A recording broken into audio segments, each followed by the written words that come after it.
it down.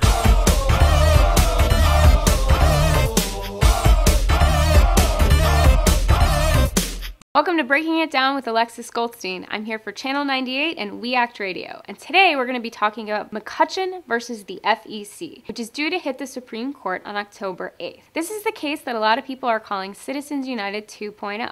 So just to take a step back, there are three ways that you can give money to candidates. You can give it directly, you can give it to a regular PAC, which pools that money and distributes it to the candidates, or you can give money to a super PAC.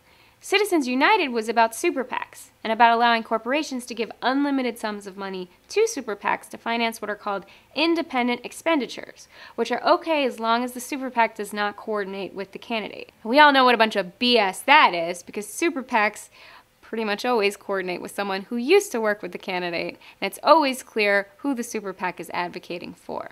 McCutcheon versus the FEC is about the first two categories: how much money an individual donor can give directly to a candidate or to a political action committee. Now, $123,200 is the current maximum that you can give if you add up all of your individual contributions. The average American family's income is half of that $123,000 limit. So if an average American family took every single dollar that they earned over the course of 2 years and gave that money to candidates, they still would not hit up against that limit.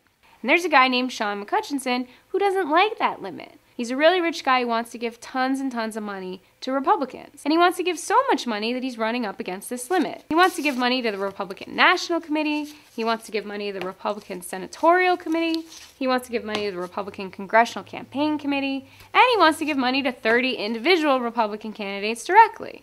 So this guy's got a lot of money to throw around. He's got a lot of money because he's got a company called Coalmont, which works on things like clean coal. And we all know how clean coal is. So he's challenging this in court and saying that it violates his First Amendment right of free speech if he can't give all this money to all these Republican candidates. But the thing is, this has been litigated before the Supreme Court in 1976 in a case called Buckley versus Vallejo, which upheld the constitutionality of these campaign limits because they said it was important to ensure that the most blatant and specific attempts of those with money to influence government action were prevented, because that kind of thing is what we call corruption. But what McCutcheon is trying to say, along with the Republican National Committee who helped him argue this case all the way up to the Supreme Court, is this isn't corruption. And the only kind of corruption that you should be concerned about is quid pro quo corruption. Quid pro quo is Latin for one for one.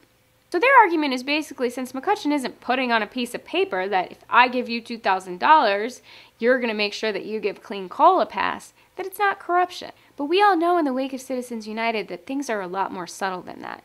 And politics is a lot more about nudge, nudge, wink, wink, know what I mean, than it is about blatant written corruption. And so it's really important that we uphold these aggregate contribution limits. Otherwise, we're going to have people giving millions of dollars to Republicans, Democrats, whoever, and you better believe that the minute that McCutcheon gives millions of dollars to the Republicans, they're going to make sure that they work on behalf of his interests. So if this pisses you off the way it pisses me off, you can sign this petition and add your name to the chorus, saying no to McCutcheon versus the FEC.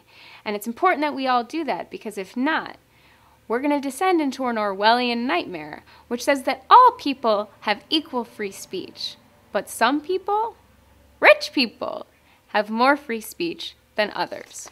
Thanks for watching. I hope you subscribe to Breaking It Down with Alexis Goldstein, and please let us know what you think in the comments. Break it down.